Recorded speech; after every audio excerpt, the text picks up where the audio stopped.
दोस्तों नमस्कार, मैं आपका साथी रवि आप सभी दोस्तों का आपके अपने प्लेटफॉर्म सिटी ऑफ रवि पर बहुत बहुत स्वागत करता हूं। दोस्तों 3 जुलाई यानी कि आज से बाबा बर्फानी अमरनाथ की यात्रा शुरू हो चुकी है। दोस्तों पिछले 2 महीने पहले 22 अप्रैल के दिन पहलगांव में आतंकी हमले में जब 26 निर्दोष लोगों की मौत हुई, उसी के बाद से इस बात के लगातार कयास लगाए जा रहे थे कि क्या सिक्योरिटी रीजंस की वजह से इस बार अमरनाथ की यात्रा शुरू हो पाएगी या अगर शुरू होगी तो क्या वो सफलता की ओर बढ़ पाएगी। तो दोस्तों इस वीडियो में हम इसी पर बात करने वाले हैं कि किस प्रकार से जम्मू कश्मीर के प्रशासन यानी कि पुलिस प्रशासन और साथ में एलजी मनोज सिन्हा जी के द्वारा किस प्रकार के सुरक्षा के चाक चौबंद इंतजाम किए गए हैं जिससे श्रद्धालु सफलतापूर्वक अपनी यात्रा को पूरा कर पाएंगे। तो दोस्तों इस वीडियो में हम चलते हैं और एक एक स्लाइड के माध्यम से आपको ना सिर्फ रूट बल्कि सिक्योरिटी के क्या इंतजाम सरकार ने किए हैं उन पर भी आपको बताने वाला हूं। चलिए सबसे पहले आप लोग याद रखिएगा कि पहलगांव अटैक से लगभग बात करें हम तो 10 दिन पहले यानी कि 14 अप्रैल के दिन से अमरनाथ की यात्रा के लिए रजिस्ट्रेशन की प्रोसेस जो है ये शुरू होती है। रजिस्ट्रेशन की प्रोसेस जब शुरू हुई तो लगभग बात करें हम तो शुरुआत के 6 दिनों में ही लगभग 2.5 लाख लोगों ने यानी कि 2.36 लाख लोगों ने रजिस्ट्रेशन करा लिया था। लेकिन 22 अप्रैल के दिन जैसे ही ये घटना होती है तो इस घटना के बाद जो रजिस्ट्रेशन की जो दर है यानी कि जो रेट है वो धीरे धीरे क्या होने लगा, कम होने लगा। लोगों को जाहिर सी बात है सिक्योरिटी के मेजर्स के कारण उन्होंने रजिस्ट्रेशन की प्रोसेस को कम कर दिया। इसके बाद हम देखते हैं कि 30 जून तक लगभग 3.5 लाख लोगों ने ही इस बार रजिस्ट्रेशन कराया। वहीं अगर हम 2024 की बात करें तो अमरनाथ की यात्रा पर लगभग बात करें हम तो वहां 5.12 लाख के करीब लोग जो है ये यात्रा पर गए थे, जो अब तक का सबसे बड़ा रिकॉर्ड है 12 सालों में। तो लगातार इस यात्रा में लोगों के रजिस्ट्रेशन के कम होने की वजह सबसे बड़ा कारण माना जाता है पहलगांव का अटैक। लेकिन आप याद रखिएगा कि उसके बाद भी जिन 2,36,000 लोगों ने इसका रजिस्ट्रेशन कराया उनमें 22 अप्रैल से पहले तक बात करें हम तो उनमें अब तक लगभग 85,000 लोगों ने अपनी प्रक्रिया को पूरा कराया। यानी कि बात करें हम तो 22 अप्रैल तक 2.36 लाख लोगों ने जो रजिस्ट्रेशन कराया था उस प्रोसेस को पूरा कंप्लीट करने वाले लोग मात्र 85,000 रहे। लेकिन वहीं हम आज की स्थिति की बात करें तो 3 जुलाई से पहले तक काफी सारे श्रद्धालु यानी कि लगभग 3.5 लाख के आसपास के श्रद्धालु जो हैं इस प्रोसेस में एनरोल करा चुके हैं और वो अपनी यात्रा पर आगे बढ़ चुके हैं, जिसमें 2 जुलाई यानी कि कल के दिन पहला जत्था जो है वो रवाना हो चुका है। आगे हम बात करते हैं यहां पर कि सिक्योरिटी के क्या क्या इंतजाम सरकार के द्वारा किए गए हैं। तो ये एलजी साहब है मनोज सिन्हा और इन्होंने कहा है कि हालांकि मुझे उम्मीद है कि यात्रा का सफल आयोजन लोगों का भरोसा बहाल करेगा और यात्रा में हालात जो है ये सुधरेंगे। हमने सुरक्षा के लिहाज से मल्टी लेयर सिक्योरिटी की जो है व्यवस्था की है और इसमें जम्मू कश्मीर की पुलिस, इसके बाद केंद्रीय अर्धसैनिक बल और सेना जो है ये मिलकर काम कर रही है। यानी कि मैं आपको बताना चाहूंगा कि लगभग 40,000 के करीब जो जवान हैं ये जम्मू कश्मीर में उस पूरे के पूरे रूट में जो बालटाल से रूट जाता है और इसके अलावा जो पहलगांव से रूट जाता है उन दोनों के दोनों रूट्स पर लगभग 40,000 जवान जो है वो एकदम डटकर खड़े हुए हैं ताकि किसी भी प्रकार से कोई भी सिक्योरिटी का थ्रेट श्रद्धालुओं को ना रहे और अपनी यात्रा को सुखद तरीके से पूरा कर सके। आगे हम बात करते हैं यहां पर कि गृह मंत्रालय ने यात्रा के रूट और आसपास के इलाकों की बड़े पैमाने पर अर्धसैनिक बलों की तैनाती मंजूरी की है, लगभग 40,000। इसमें जम्मू कश्मीर प्रशासन पुलिस को क्षेत्र में पहले से मौजूद 156 केंद्रीय पुलिस बल को की कंपनियों को इसकी परमिशन दी गई है। इस बार यात्रा में मॉडर्न तकनीक का इस्तेमाल किया जाएगा जिसमें बात करें हम तो आरएफआईडी का प्रयोग प्रमुख रूप से है, जिसे कहा जाता है रेडियो फ्रीक्वेंसी आइडेंटिफिकेशन। इसमें क्या होता है कि यात्रा के दौरान भगदड़ से बचने के लिए श्री अमरनाथ श्राइन बोर्ड ने आरएफआईडी कार्ड को अनिवार्य किया है जिसके जरिए हर यात्री की गिनती और लोकेशन को जो है ट्रैक किया जा सकता है, यानी कि कोई भी यात्री उतने बड़े पूरे के पूरे रूट में कहीं घूमेगा नहीं। इसके अलावा हम बात करते हैं ये जम्मू कश्मीर वाला जो जोन है वहां के आईजी साहब हैं जिनका नाम है बीके विरती। इनको इस पूरी की पूरी सिक्योरिटी के इंतजाम करने की जिम्मेदारी दी गई है। इन्होंने ये कहा है कि अमरनाथ की यात्रा की सुरक्षा से व्यवस्था से जुड़ी हुई जो जानकारी है हम आप लोगों के साथ साझा नहीं कर सकते, लेकिन हाँ ये जरूर इंश्योर कर सकता हूं कि सब कुछ चाक चौबंद है और यात्रा सुरक्षित तरीके से हो सकेगी। फेशियल रिकॉग्निशन सिस्टम को जो है इस बार लगाया गया है जिसमें भगदड़ से निपटने का इंतजाम है। यात्रा में सुरक्षा की जिम्मेदारी कश्मीर जोन के आईजी इन्होंने संभाली है और भरोसा दिलाया उन्होंने कि यात्रा के लिए मल्टी लेवल सिक्योरिटी जो है वो तैनात है और इसके अलावा जम्मू कश्मीर पुलिस, अर्धसैनिक बल, इसके अलावा अतिरिक्त सुरक्षा बलों की भी तैनाती की गई है। इसके अलावा इन्होंने ये बताया कि फेशियल रिकॉग्निशन सिस्टम के माध्यम से हमने कुछ और गैजेट्स का भी यूज किया है। इसमें कानून तोड़ने वाले और शरारती तत्वों का डेटाबेस जो है ये फीड है। कभी भी कोई भी हलचल इन लोगों के द्वारा की जाती है तो ऐसा कोई व्यक्ति यात्रा के दौरान कहीं अगर दिखता है तो तुरंत सिस्टम एक्टिव होकर अलर्ट हो जाएगा और उसे तुरंत पकड़ लिया जाएगा। यानी कि जितने भी यात्री जा रहे हैं या जाने वाले हैं वो सभी लोग एकदम निश्चिंत रहें कि सरकार के द्वारा पूरे तरीके से सिक्योरिटी के पुख्ता इंतजाम किए गए हैं। इसके अलावा अब अपन बात करते हैं थोड़ा सा कि अमरनाथ की यात्रा के लिए रूट कौन कौन से हैं इस बार या हमेशा से कौन कौन से रूट रहे हैं। तो आप याद रखिएगा इस बार की जो यात्रा है ये 3 जून से लेकर 9 अगस्त यानी कि लगभग 38 दिनों की यात्रा ये रहेगी रक्षाबंधन के पहले तक। और 3 जून से 9 अगस्त के बीच में 2 रूट के माध्यम से आप अमरनाथ जा सकते हैं। पहला रूट है पारंपरिक रूट जिसे कहा जाता है पहलगांव रूट। ये रूट लंबा है, लगभग इसमें 10 से 12 दिन का समय आपको लगता है अमरनाथ तक पहुंचने में, यानी कि बाबा बर्फानी की गुफा तक पहुंचने में आपको लगभग 10 से 12 दिन का समय लगता है। लेकिन ये जो रूट है ये आसान रास्ता है, यानी कि इस रास्ते में आप आसानी से चलकर और बाबा बर्फानी की गुफा तक पहुंच सकते हैं। दूसरा वाला जो रूट है वो है बालटाल से लेकर अमरनाथ की गुफा तक, यानी कि लगभग 14 किलोमीटर का एक छोटा सा रूट है। लेकिन याद रखिएगा ये रूट एकदम खड़ी चढ़ाई वाला है। तो जो बुजुर्ग लोग हैं, यानी कि जो फिटनेस के तरीके से पूरे तरीके से फिट नहीं है, उन लोगों के लिए ये जो रूट है ये थोड़ा सा हेक्टिक हो सकता है। तो 14 किलोमीटर की रूट की डिस्टेंस भले छोटी है, लेकिन ये रास्ता जो है थोड़ा सा दुर्गम है, खड़ी चढ़ाई चढ़ने में लोगों को समस्या होती है। बात करते हैं आगे, तो यहां आप समझ सकते हैं, देखिए एक है आपका बेस कैंप बालटाल, ये बेस कैंप है जहां पर लोग स्टे करते हैं, रुकते हैं, सोते हैं। इसके बाद यहां से यात्रा शुरू होती है और यात्रा शुरू होती हुई लगभग ये जो रूट आपका है ये लगभग बालटाल वाला 14 किलोमीटर का रूट है, लेकिन दुर्गम रास्ता है। क्लियर है? कैसा है? दुर्गम रास्ता है। इसके अलावा पहलगांव से एक रास्ता जाता है।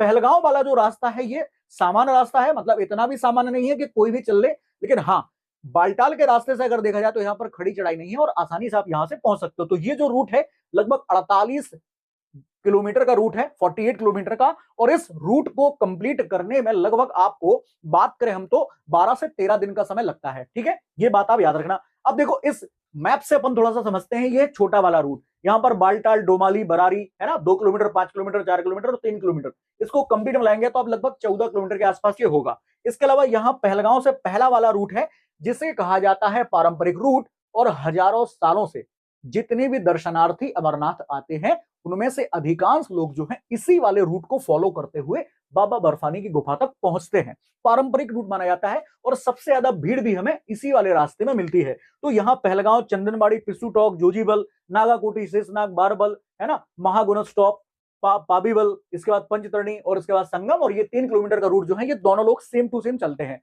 चाहे बालटाल से आप आओ तो संगम पे जाके मिलोगे, और चाहे पहलगांव से आओ तो भी आप यहां जाके मिलोगे और अमरनाथ जी की गुफा में आप पहुंच जाएंगे।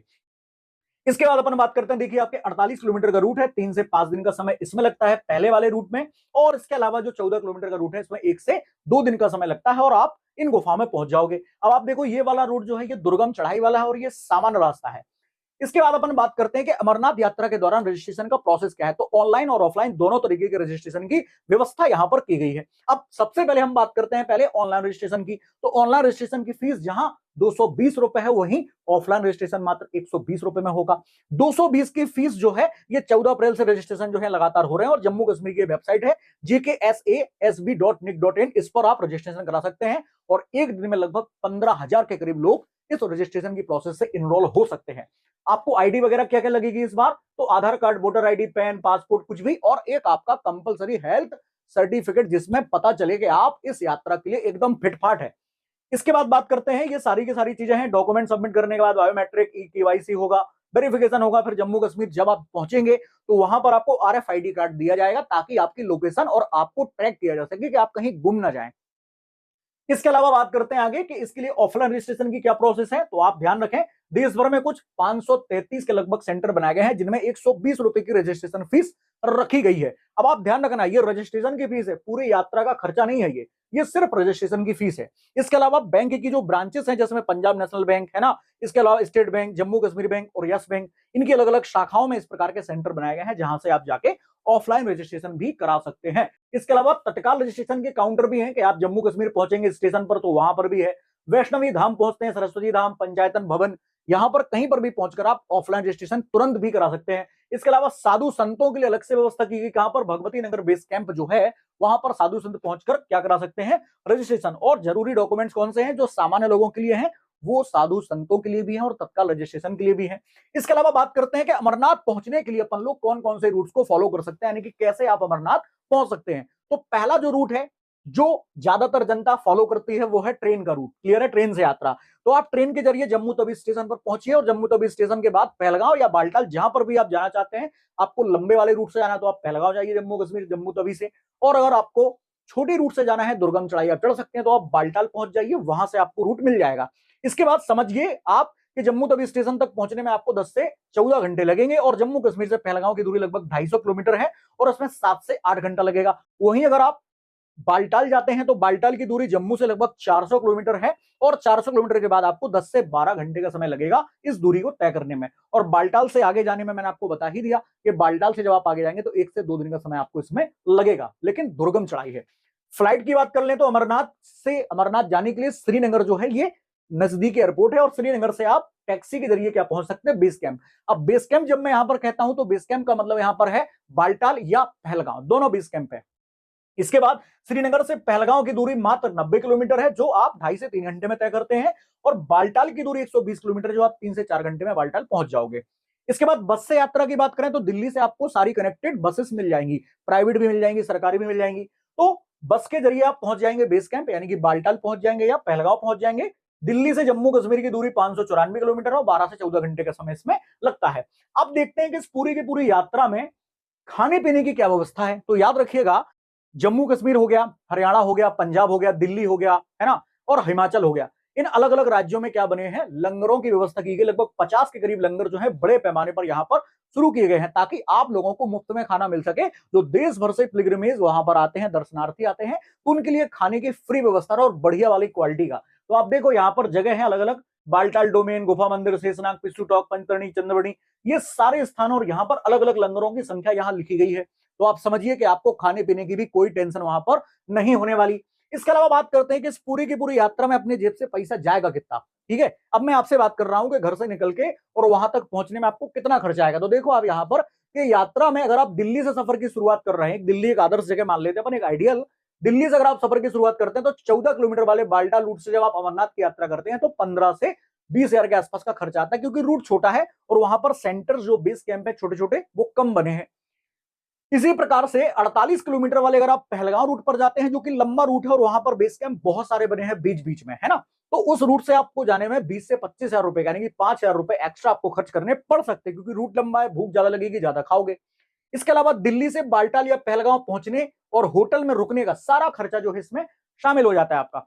इसके अलावा अगर आप बेस कैंप तक पहुंचने के बाद आपको लगता है कि नहीं साहब, ना मुझे खड़ी चढ़ाई चढ़नी है, ना मुझे सामान्य चलना है, ना ही पहलगांव रूट से चल के जाना है, ना बालटाल रूट से चढ़ के जाना है, तो फिर आपके लिए वहां पर क्या होती है, वहां व्यवस्था होती है पालकी की, और उस पालकी का खर्चा 2 से 5 हजार के आसपास का आता है। तो ये पहलगांव अटैक के बाद अमरनाथ की यात्रा का मैंने आपको पूरा रूट, सारा खर्चा, सारी की सारी चीजें बताई, सिक्योरिटी के क्या इंतजाम सरकार ने किए हैं, वो सारी की सारी बातें बताई हैं। तो उम्मीद करता हूं ये वीडियो आप सभी लोगों को पसंद आया होगा। आपकी क्या प्रतिक्रिया है, आप लोग अमरनाथ गए हैं, नहीं गए हैं, अगर जाने वाले हैं तो कब जाने वाले हैं, इस प्रकार से आप लोग मुझे कमेंट के माध्यम से बताइएगा। अगर चैनल पर पहली बार हैं तो चैनल को जरूर सब्सक्राइब करें। इसी प्रकार के आपको वीडियोस मैं यहां पर सिटी ऑफ रवि वाले हमारे चैनल पर लेकर आता रहता हूं। सभी के सभी दर्शनार्थियों को, बाबा अमरनाथ की गुफा के जो लोग दर्शन करने जा रहे हैं उन सभी लोगों को बहुत बहुत शुभकामनाएं। बाबा बर्फानी का आशीर्वाद लेकर आए और देश में सुखद अनुभव के लिए सभी लोगों के लिए कामना करें। ऑल द बेस्ट, मिलते हैं अगली क्लास में। भारत माता की जय, जय बाबा भोलेनाथ।